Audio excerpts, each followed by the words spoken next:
All right, I'm back. I scheduled a chat with uh, someone in my professional network this afternoon, so I will be hopping off at 4:15. Um, some things I need to do. I need to do some brilliant to keep my streak up for the day. I think I'm second place on the leaderboard, so I'll just do like whatever they tell me to do. Just one session to keep my streak up. Um, and then I'm just gonna have fun and read some more of this Elf. I was thinking about maybe finishing the lab. I'm just not there yet, to be honest. Yeah, I just don't want to approach doing the lab yet. Even though I can totally do it, the return-oriented programming stuff.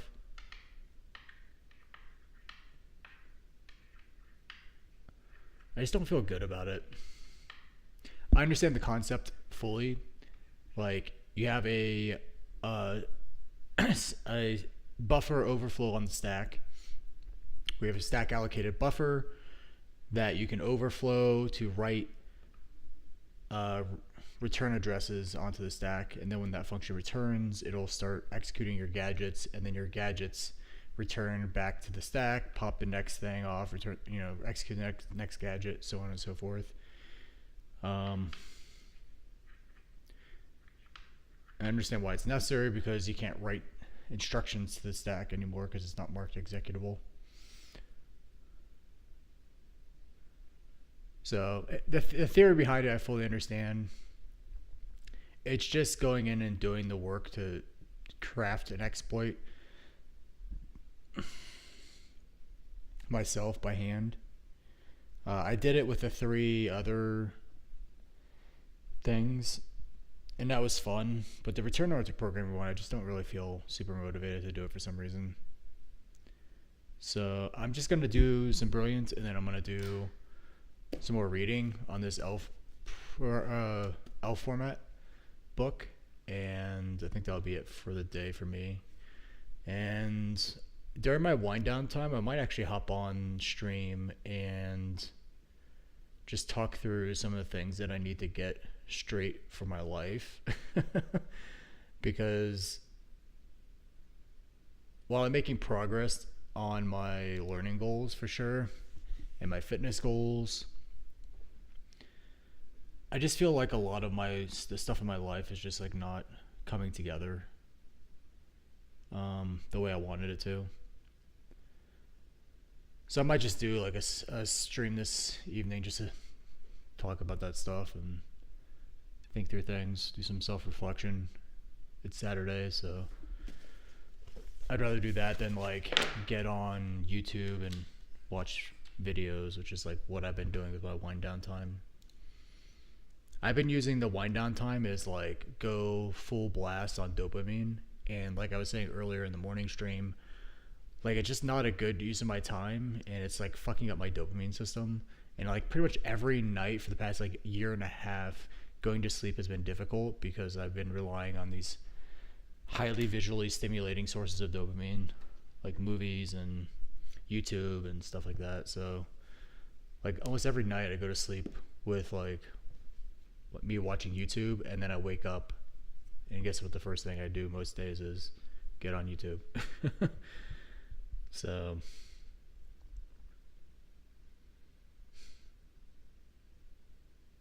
yeah. So yeah, I might hop on this evening after dinner just to talk through some of those things and get a game plan together to help me focus on the things that really matter to me in life, like my study, my relationships, my fitness objectives, my health objectives, and ultimately my career objectives, because I'm doing all this learning, and it's kind of like really pleasant to be able to just learn whatever I want, whenever I want. Like this morning I just picked up this book, and I'm like, okay, let's take it on. But ultimately this all has to move towards some type of objectives in my career. And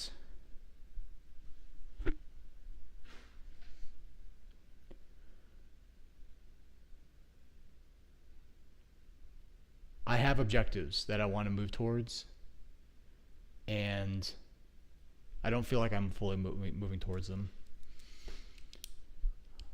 Like this elf thing, like how does this help my career? Well, and I don't want all my learning to be focused on career progression at all, but how does this help my career? Well, understanding how binaries are loaded and executed by the kernel, and what actually you can put into an elf binary. I feel like that is like something that I will pay dividends throughout the rest of my career. And so it's an investment. I'm investing in the knowledge base that I need to then move forward in my career. But I'm looking over at the stack of things that I have that I want to get around to doing. And some of them are directly applicable to my career, like systems design interview prep, cracking the coding interview, doing more of that shit.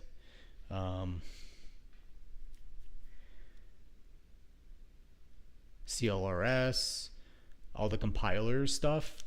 I was thinking this afternoon during lunch, I was like, all the interesting things that computers do are all because of compilers. Like, compilers are amazing pieces of technology. And I have almost no understanding of how they function internally. Now, where the next steps in my career will lead, I was thinking like, okay, well, I could approach doing like a security track. I think security will be incredibly important moving forward in like an AI world. Like a lot of application development roles are being optimized by AI to where one engineer can take on the work of like 10x engineers or 100x with all this agentic stuff. But like how that fits into security practices, I think is definitely a non-solved for space. Like, I could see AI just creating massive amounts of security vulnerabilities because no one's reading the fucking code anymore. They're just like, vibe coding shit and putting it on the internet and like have no understanding of what they're doing. And so I could see how AI could lead to worse security. But then I can and I can also see from the attacker side, like there's been those recent supply chain attacks that were apparently enabled by AI agents, like agents doing the attacks themselves, like crafting custom exploits. And so I can see AI like really accelerating the attacking side. And where does that leave us from the defensive side? Like, how is AI going to be a tool to enable us to better defend against attackers? I feel like that's like a space that's like still evolving and still has a lot of questions around it that would be interesting for me to participate in. Also, security with relation to Kubernetes. I was thinking during lunch. That's a space that I've been interested in, but I haven't felt like I could devote my career towards it. But it might be something like I have some contacts in the industry that I might reach out to see if they have any type of roles open for security focused someone who has Kubernetes knowledge who can increase security around container orchestration.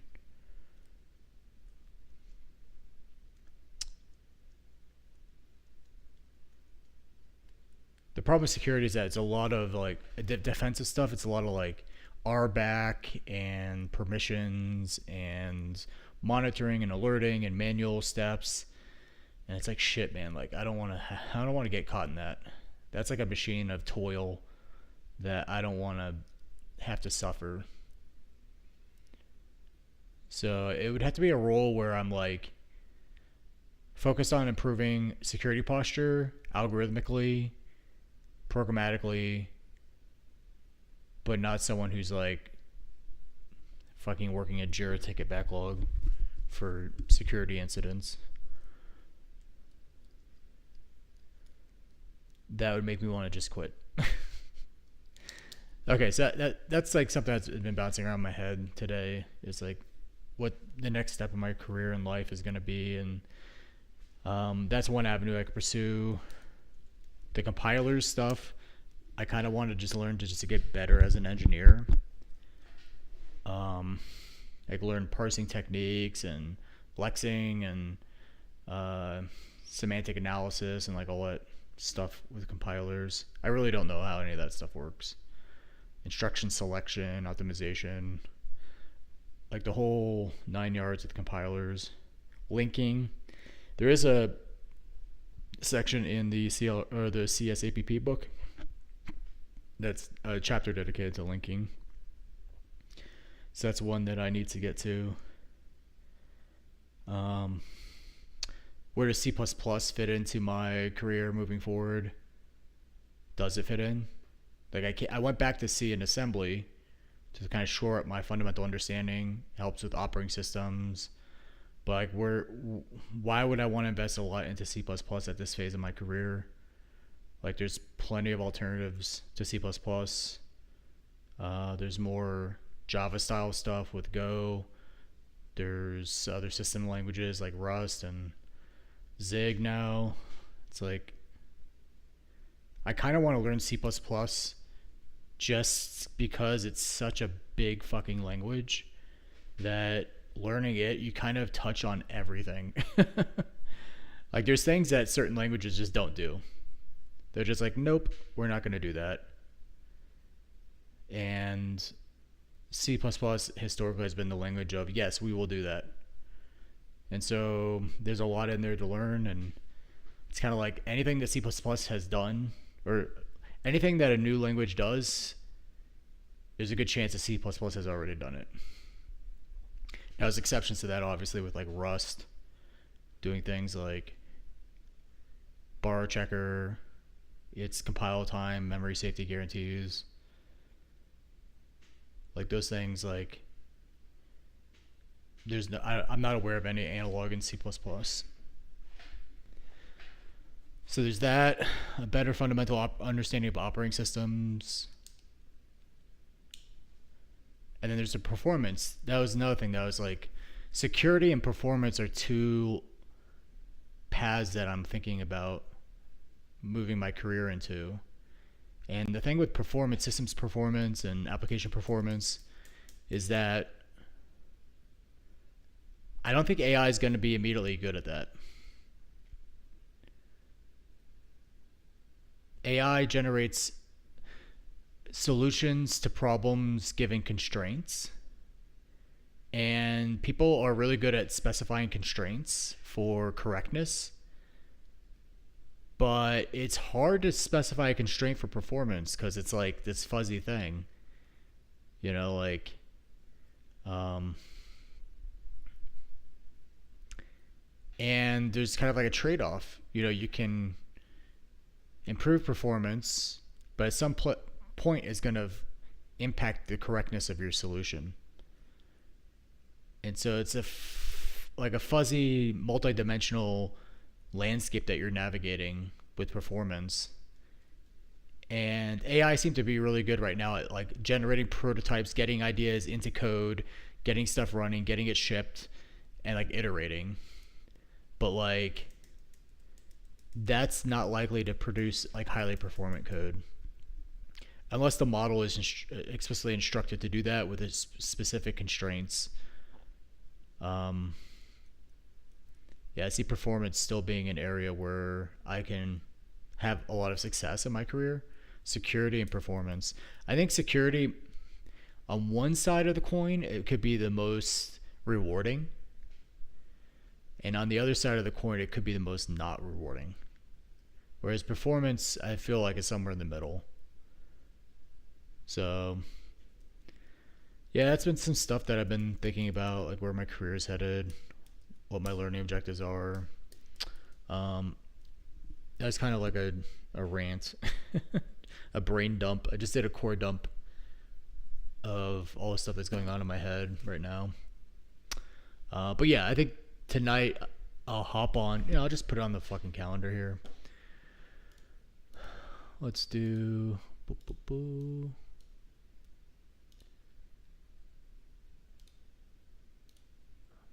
this event, and we'll just do this event here.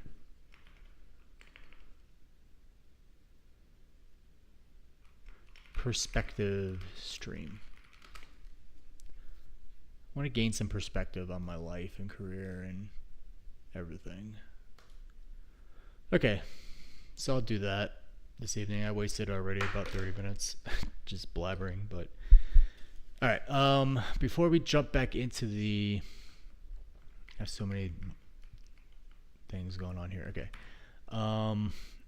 Before I jump back in the book, I just did want to knock out my brilliant stuff. Okay, so introduction to functions. I just have to do a warm up, and that'll get me my streak for the day. Which rule could produce these outputs from these inputs? So 2 goes to 6 is a 3, 3, 3, 3, multiplied by 3. Which rule could produce these outputs from these inputs? Wednesday, minus 2. Friday, Wednesday, Sunday, Friday. 2 days earlier.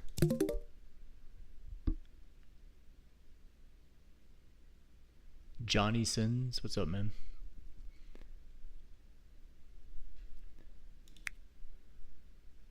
How are you a fan? I have 0 fans. Actually, I have 1 fan. Maybe you're that 1 fan. Which rule could produce these outputs from these inputs? Cherry Y, so it's the last character. Stupid shit. Okay. Yay, 55 XP. Continue my streak. If we look at the leaderboard, I am number 2, and there's 1 day left.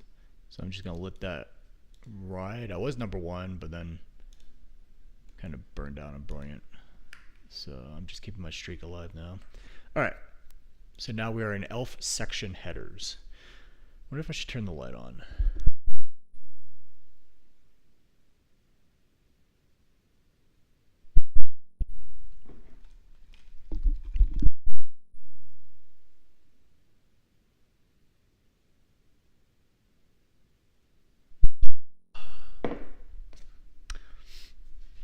I think I can read pretty decently here with no light.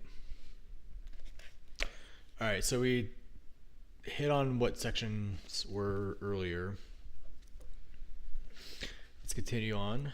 The read elf-l command will show which sections are mapped to which segments, which helps to visualize the relationship between sections and segments. If the section headers are stripped, missing from the binary, that doesn't mean that the sections are not there.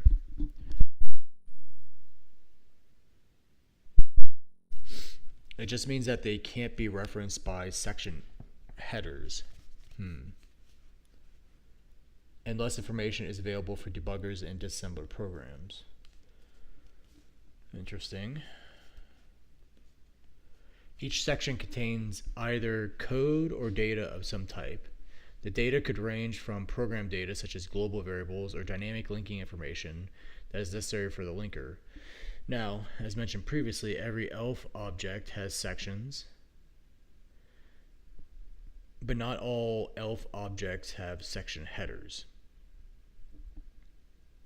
This is what I mentioned before, stripping them. Primarily when someone has deliberately removed the section header table, which is not the default. Usually, this is because the executive program has been tampered with. For example, these section headers have been stripped so that debugging is harder.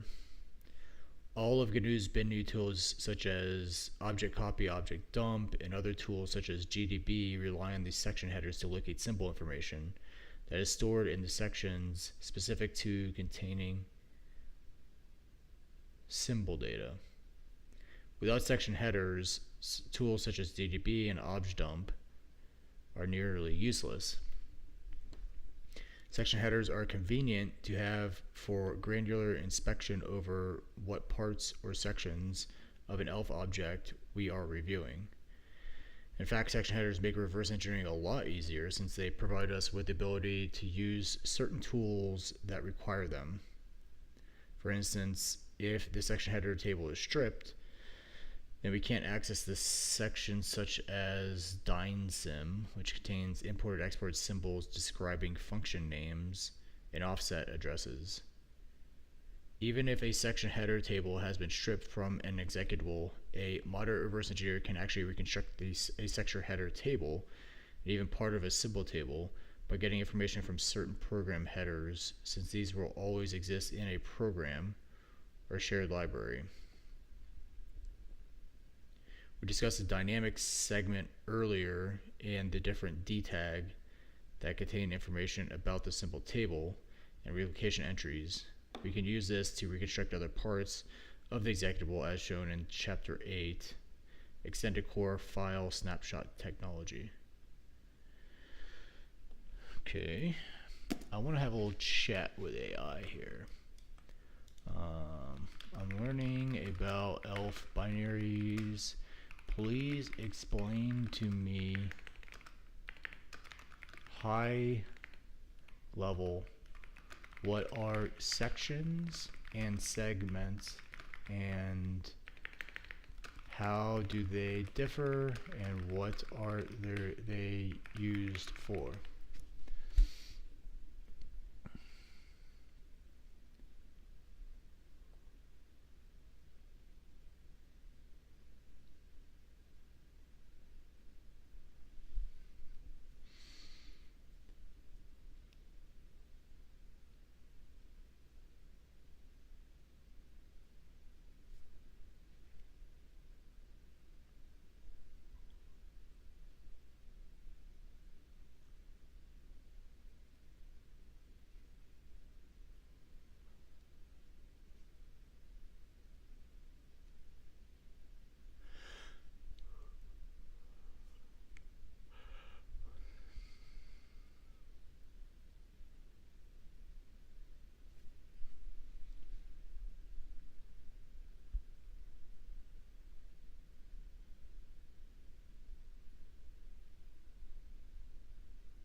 Yeah, without permissions.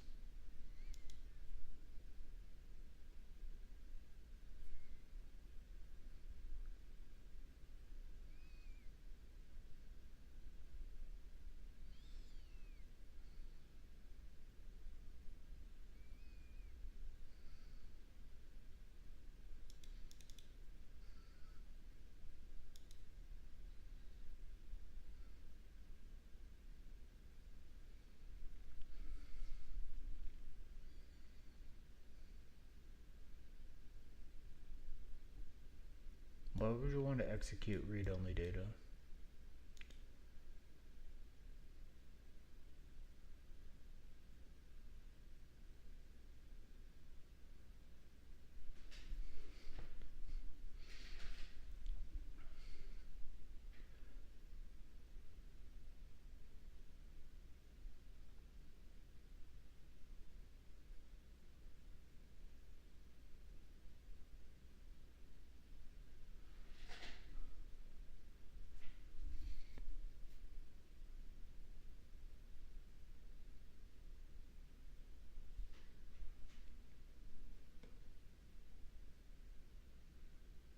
Yeah, that's the way I viewed it.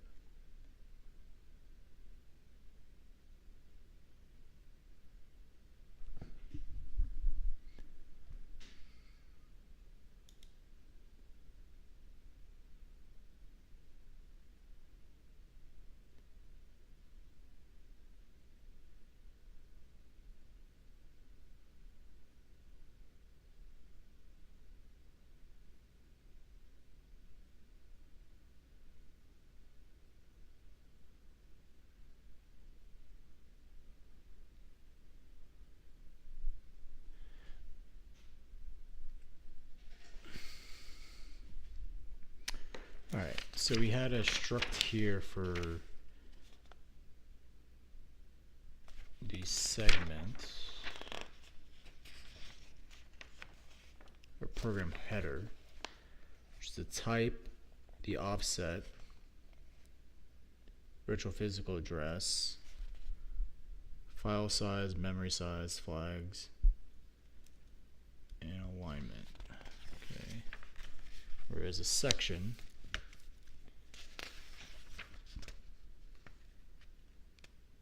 which is an S header instead of a P header,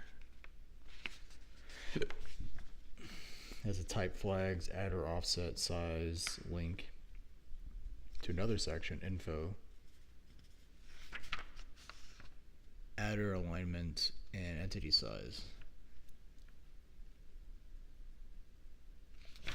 So the main thing is it has a name.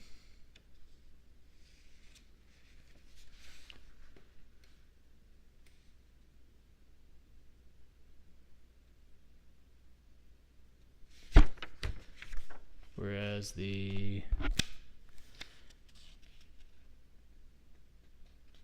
program header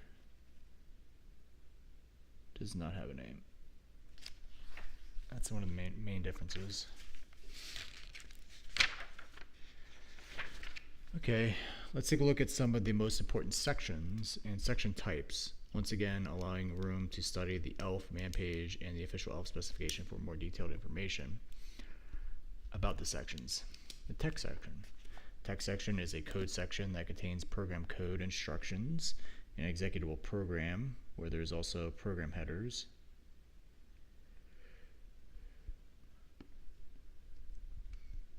This section would be within the range of the text segment. Because it contains program code, it is of section type prog bits. I don't have that. Yeah. It would be like in this first one.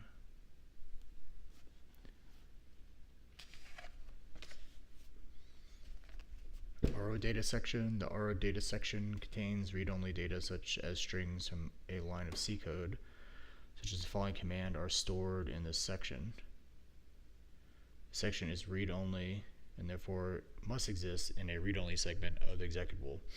So you will find read-only data within the range of the text segment, not the data segment.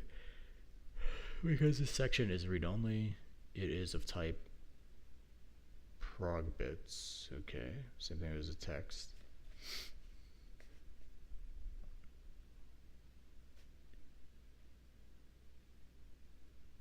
The PLT section, the procedure link table. So the GOT and the PLT, I'm not quite sure the differences of. Let's see if AI can give me a good high level. From a high level overview, can you explain the GOT global offset table? Yeah. Offset table and the PLT procedure linkage table and how they differ.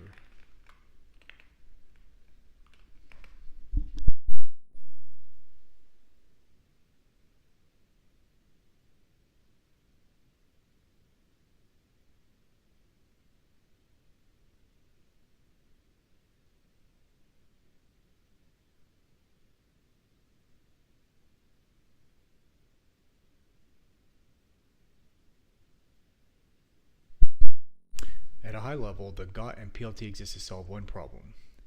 How do you call functions or access globals whose addresses aren't known until runtime? They're both part of dynamic linking, but they play very different roles. Big picture, the global offset table holds addresses. PLT performs calls. Simple mental model. PLT is how to call, GOT is where to go. Okay. The GOT is just a table in memory. In a data section like .got or .got.plt, that stores addresses of things, functions in shared libraries, global variables from shared libraries. What it does, instead of hard coding addresses, which you can't do with shared libraries, the program does call the global offset table entry. So the GOT entry holds the real address that is this level indirection of addressing. That just gets filled in at runtime. Yeah, or I would say at dynamic link time, which is part of runtime.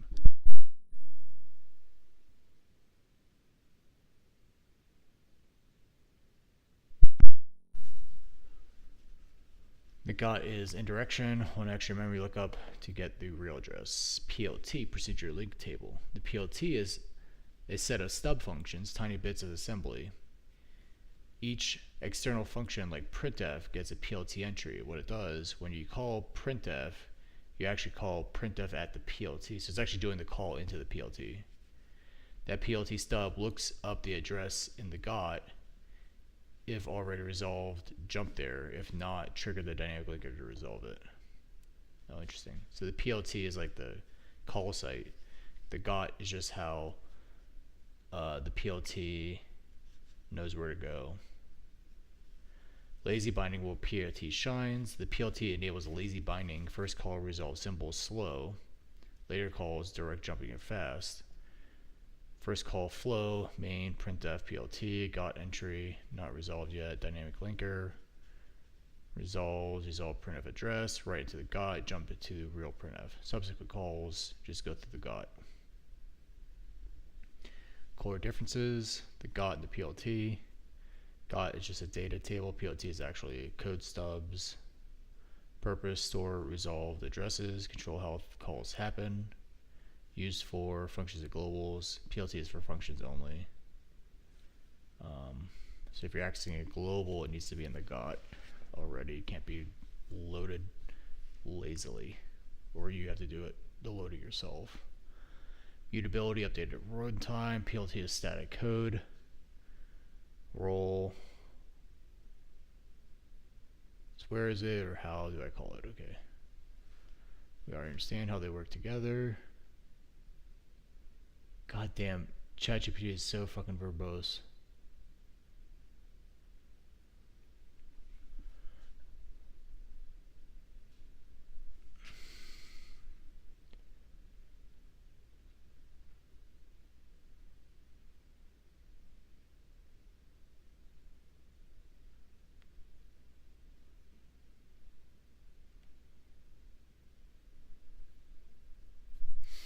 Security note, important in exploitation. GOT is writable, sometimes target for overwrites. PLT is executable, used in ROP chain.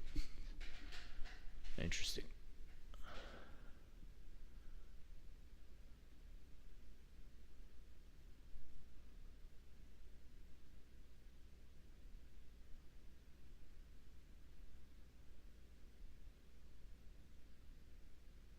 Read only after relocation.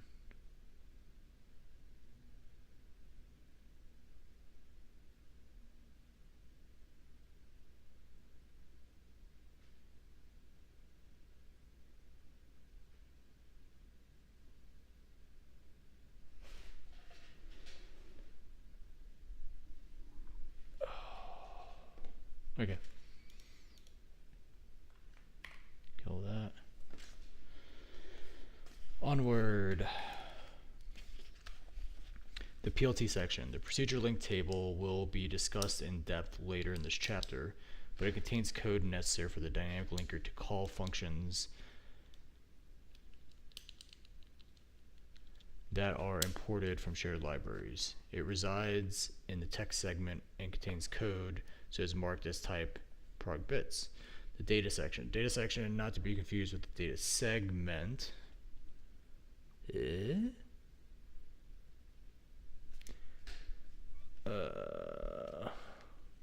Will exist within the data segment. It contains data such as initialized global variables. It contains program variable data, so it is marked prog bits. The BSS section. I'm gonna turn my light on though. For some reason, I can't seem to focus on the page. The BSS section contains uninitialized or zero initialized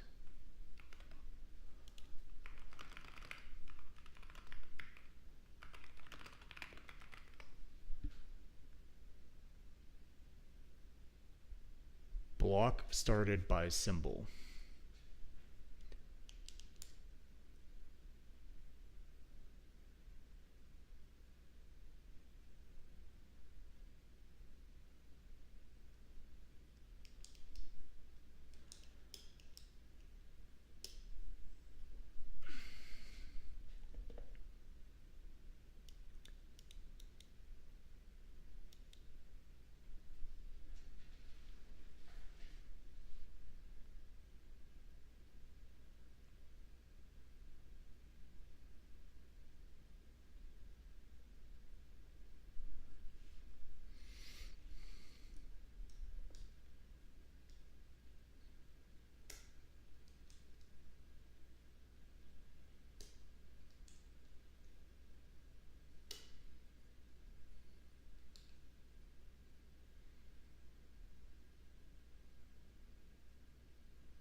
I'm starting to drift off here a little bit.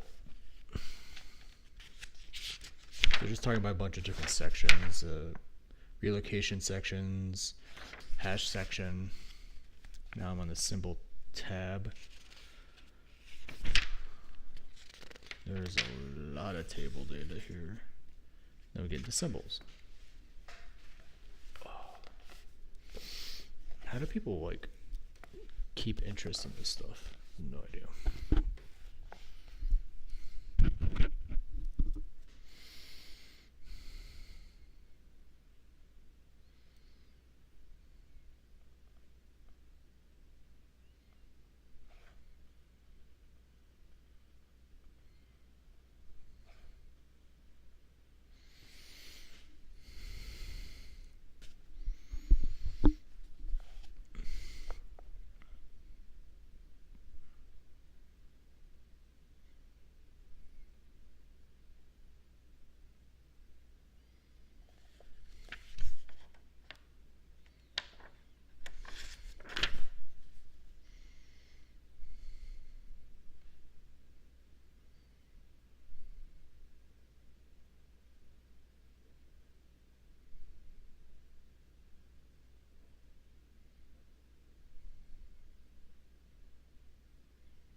I think I'm hitting my post-lunch siesta mode here.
Power nap. God, my brain just needed a moment there. All right.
Interesting.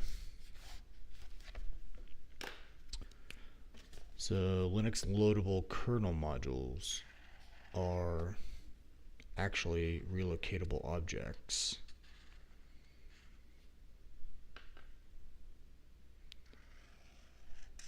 And have a set of program headers because they get loaded directly into kernel memory and relocated on the fly.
All right, write elf symbols now.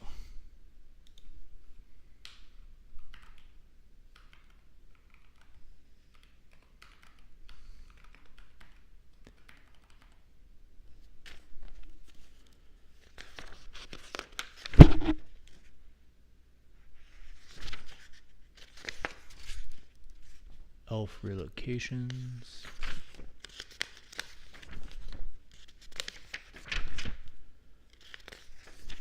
Elf dynamic linking. Coding an elf parser.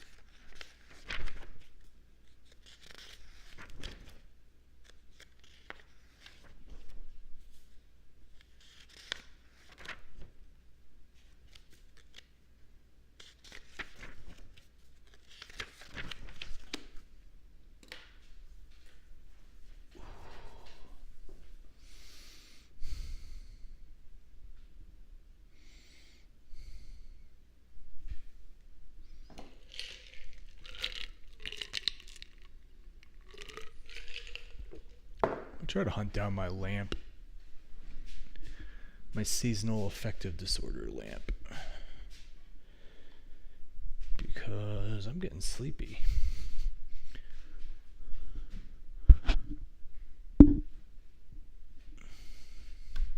So this thing had a USB-C port.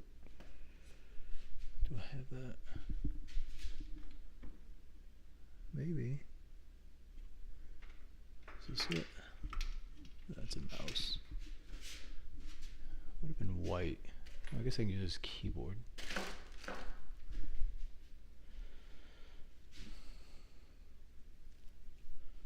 Let's see if this can produce enough voltage.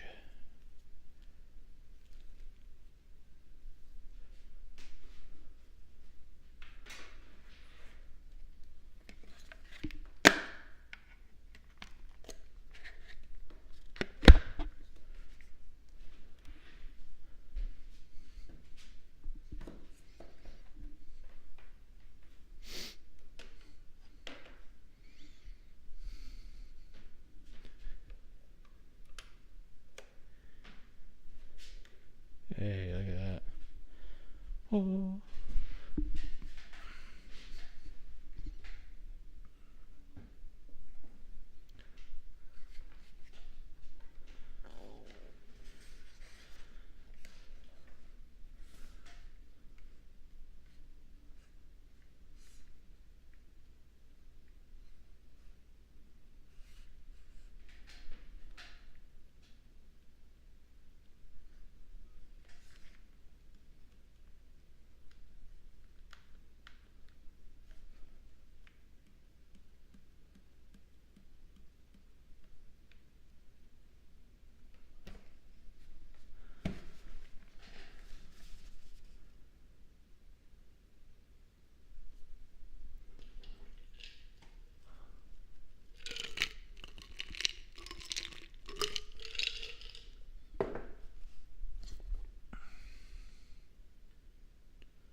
Might just keep that running there. Give me some light. Alright. Elf symbols. Symbols are symbolic references to some type of data or code, such as a global variable or function. For instance, a printf function is going to have a symbol entry that points to it in a dynamic symbol table. .dynsim. In most shared libraries and dynamically linked executables, there exist two symbol tables.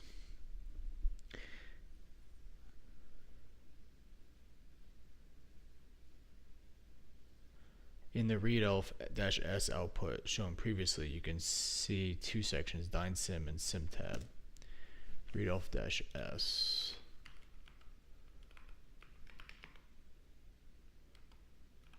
Sim. You get dynsim, you get simtab.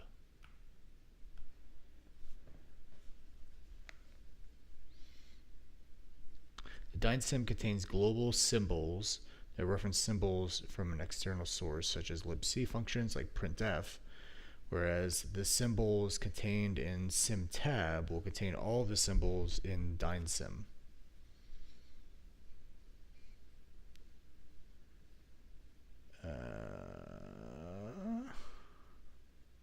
As well as the local symbols for the executable, such as global variables or local functions you have defined in your code.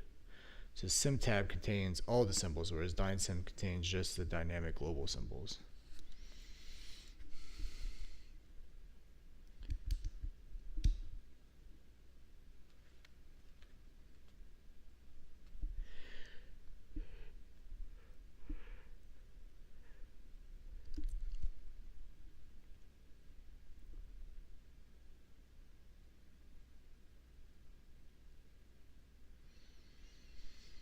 So the question is, why have two symbol tables if simtab already contains everything that's in dynsim? If you check out the readelf-s output of an executable, you'll see that some sections are marked alloc, or write alloc, or execute alloc, or alloc execute. If you look at dynsim, you'll see that it is marked as alloc, whereas simtab has no flags. Alloc means that the section will be allocated at runtime and loaded into memory, and simtab is not loaded into memory because it's not necessary for runtime.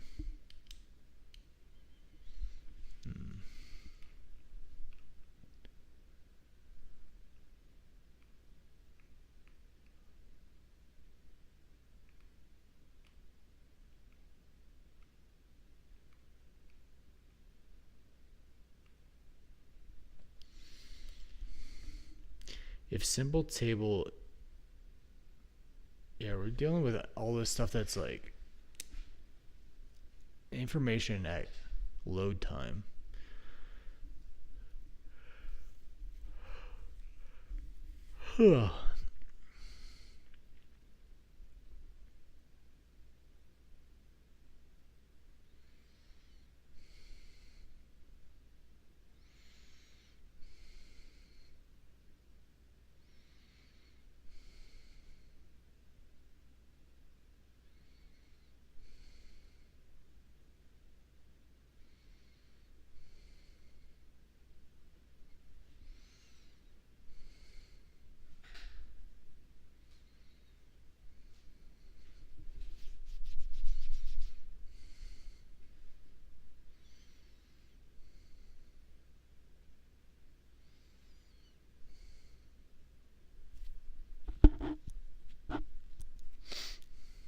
So the symbol has a uint32t name, which is probably an offset into some type of string table. Then you got an unsigned char for info, an unsigned char for other.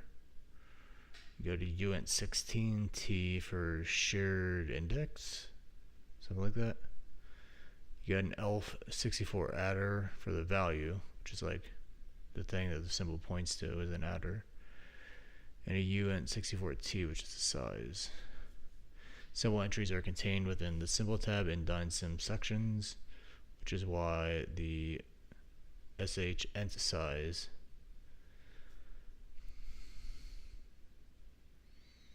section header entry for those sections are equivalent to size of symbol. Okay.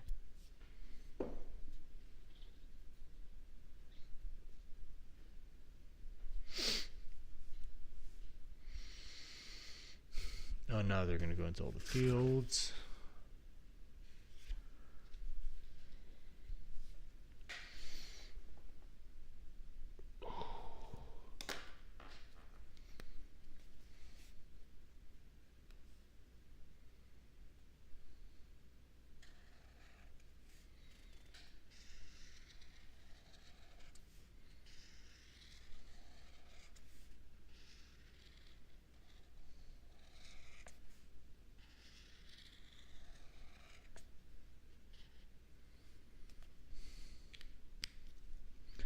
St name contains an offset into symbol table string table, located either in dyn_stir or stir tab.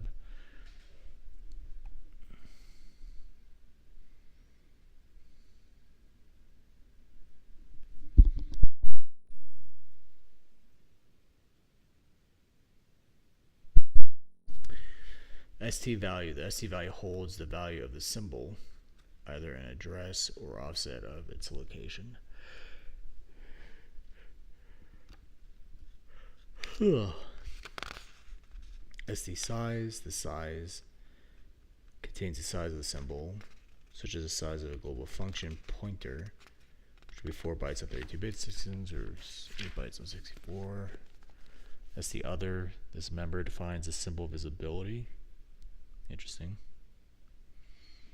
SHNDX. Every symbol table entry is defined in relation to some other section.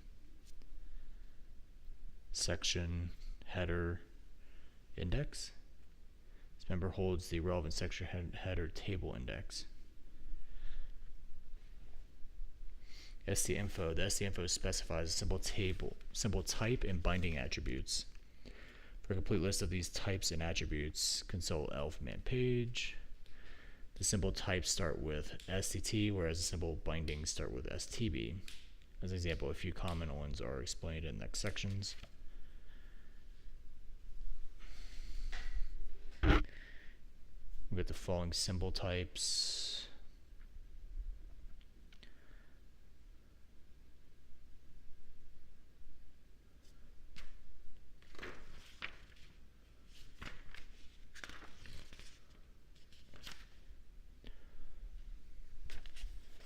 STT no type, the symbol type is undefined.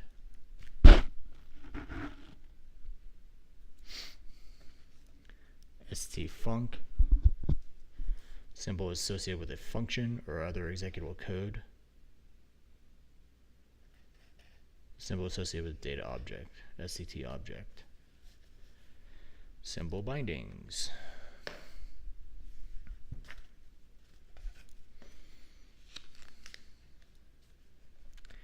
We got the following symbol bindings. Local. So bindings are stored where exactly again? Maybe it's under other. The symbol type is local. Local symbols are not visible outside of the object file containing their definition, such as function declared static. Global symbols are visible to all object files being combined. One file's definition of a global symbol will satisfy another file's undefined reference to the same symbol. STB weak, similar to global binding but with less precedence, meaning that the binding is weak and so may be overwritten by another symbol with the same name that is not marked as STB weak. These are macros for packing and unpacking the binding and type fields.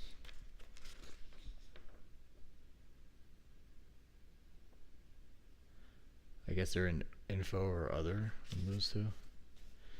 Yeah, it's an info.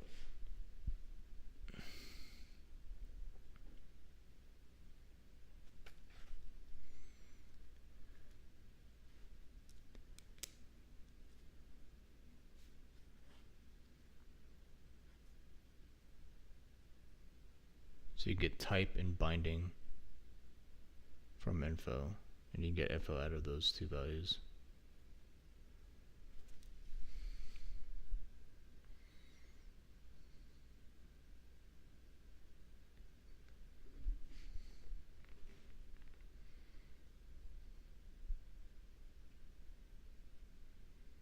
Can you write C code like that? I'm gonna play around with that.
Oh, I can't even read now. I was staring into the sun.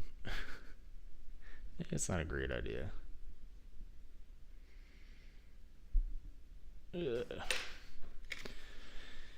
Alright, so he has this program, static inline void, foo-choo, do nothing, void func1, do nothing, start, two calls to the following command to see the symbol table entries for function foo-choo and func1.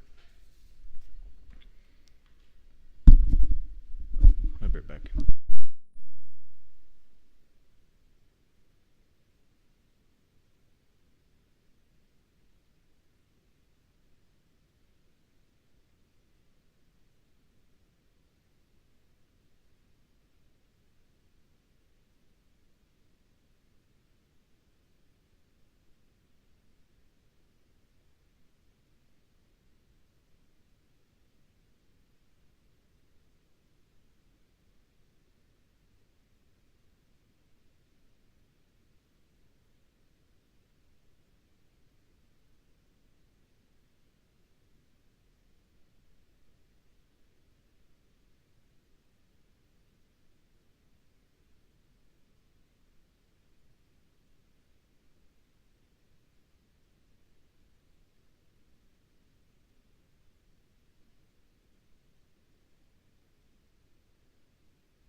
Alright, so then he reads the symbol table out from the binary compiled, and the foo-choo, because it's static, it was listed as local, but the func1 was listed as global. We can see that foo-choo function is a function that has a local symbol binding. If you recall, we talked a little bit about local binding, which mean that the symbol cannot be seen outside the object file it was defined in, which is why foo-choo is local, since we declared it with a static keyword in our source code. Okay. Symbols make life easier for everyone. They are part of ELF objects for the purpose of linking, relocation, readable disassembly, and debugging.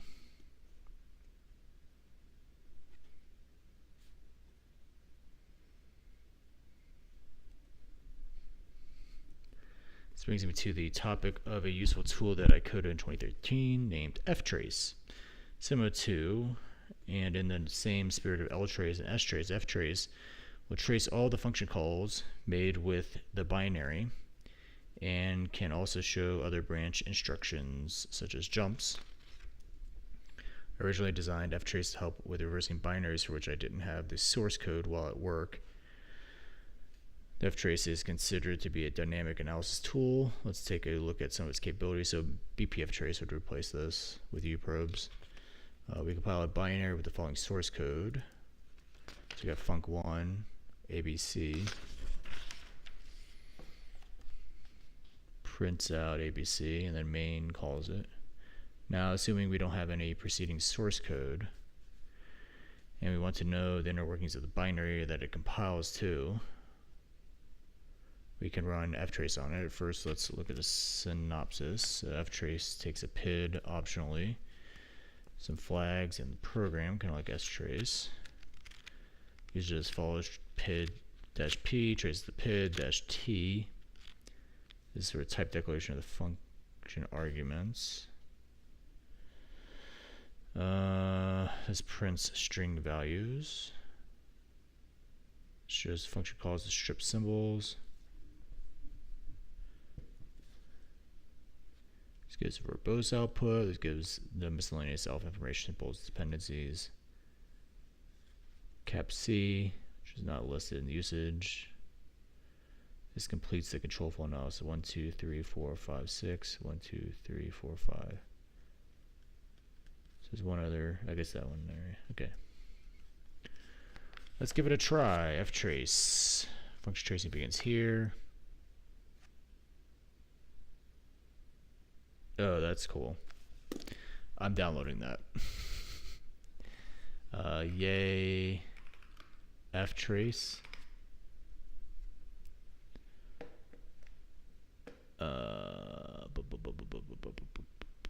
utrace. Orphan data date.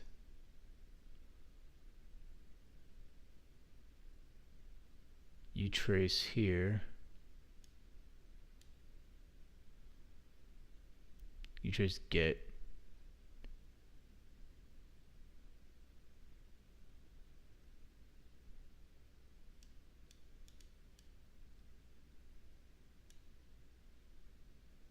Oh, let's just pull it up here. github.com/elfmaster ftrace POSIX function tracing.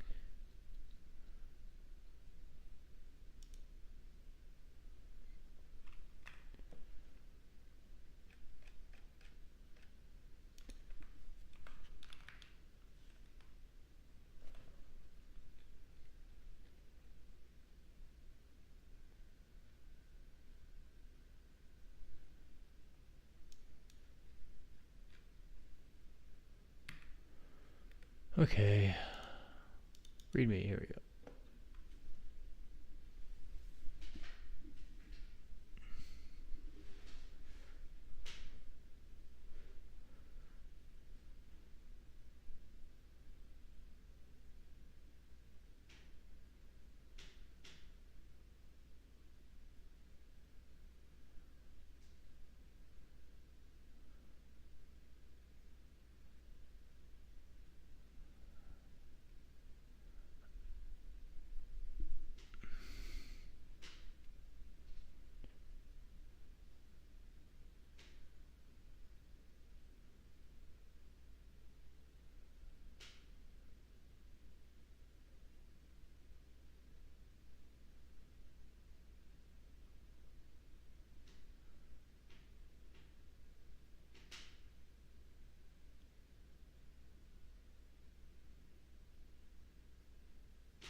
Let's try it out.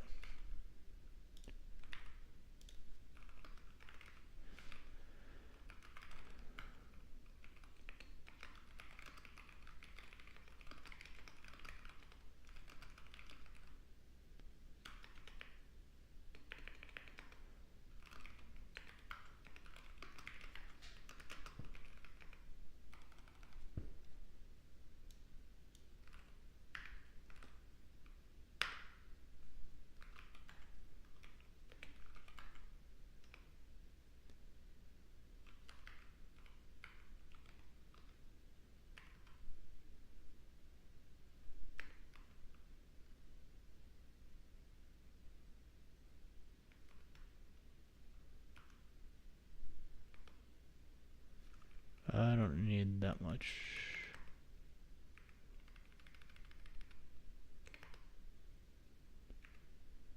He does ftrace-s.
Not sure if I quite follow.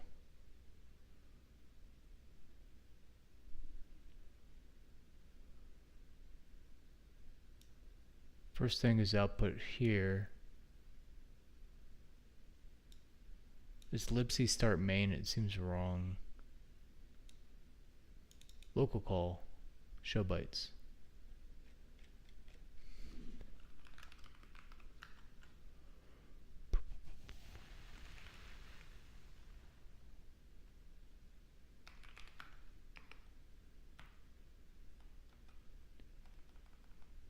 Printf show bytes, printf show bytes. So it keeps on doing that. But up here we got X coming out of here from here. That should have been a printf PLT call before the show bytes. And then what is all this shit? 4 calls that way? And then Y? Huh?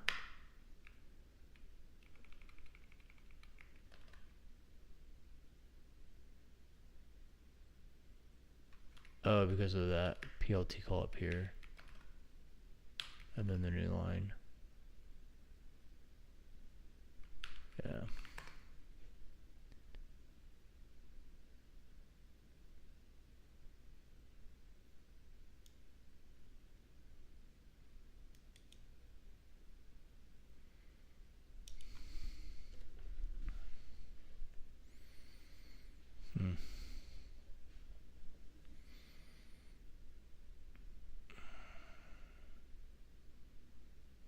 It's not exactly doing what I would hope it would be doing.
Okay.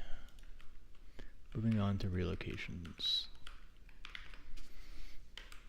I got about an hour left before my meeting, so if I can make some good progress on this.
So relocations,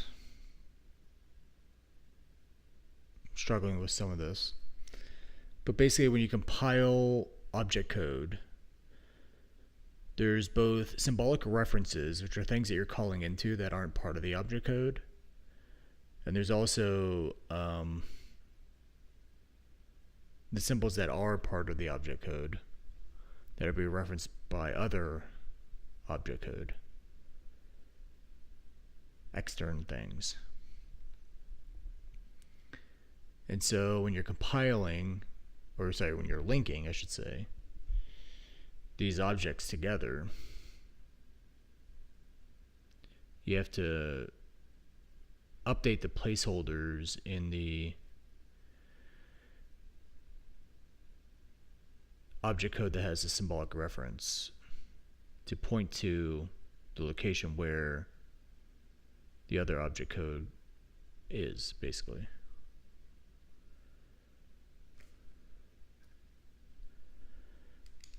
And those instructions for how to do that are encoded in the object code itself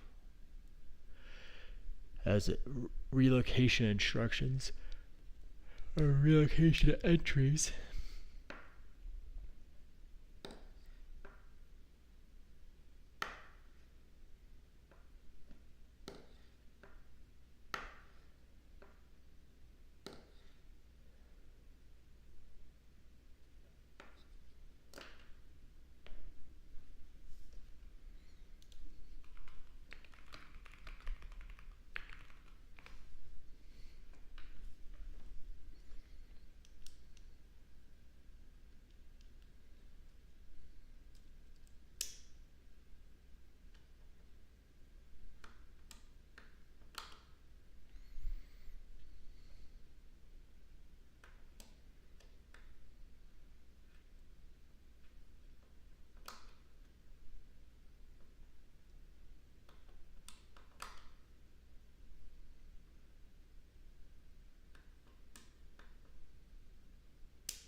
Oh, okay. Placeholder value already in the binary is the addend. Use whatever's there as the addend. Just basically add to that.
I don't quite understand the add-in, but let's continue reading.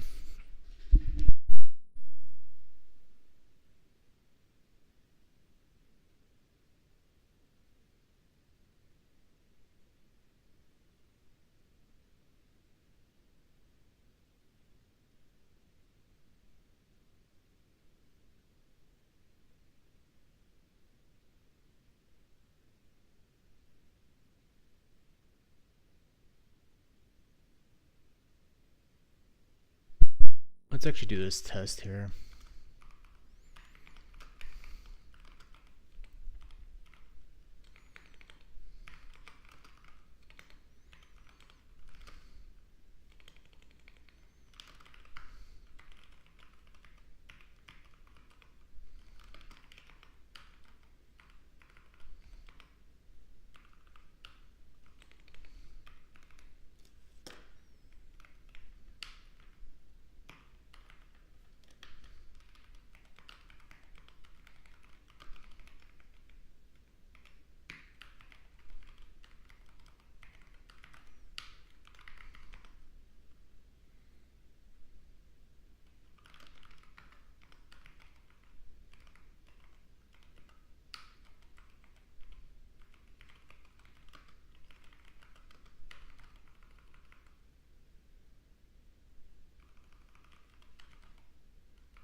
Uh,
Alright, I'm going to take a break here just because I have that meeting in a little bit and I want to make sure I'm prepared for it.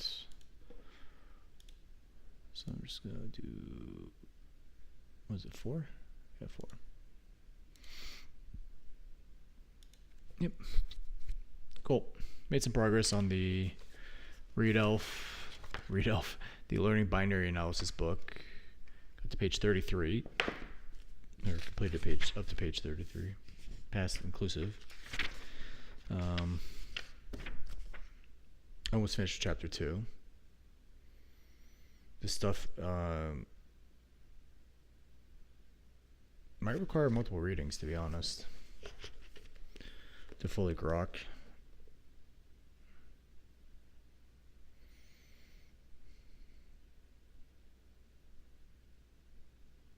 But yeah, I'll be on again this evening after dinner to just chat about what I'm doing.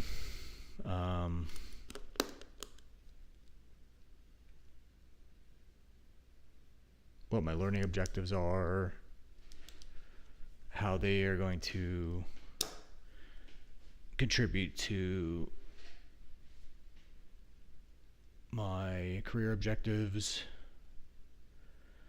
And yeah, overall just how I'm spending my time on this planet. Cool. Alright, I'll be back around 6 p.m.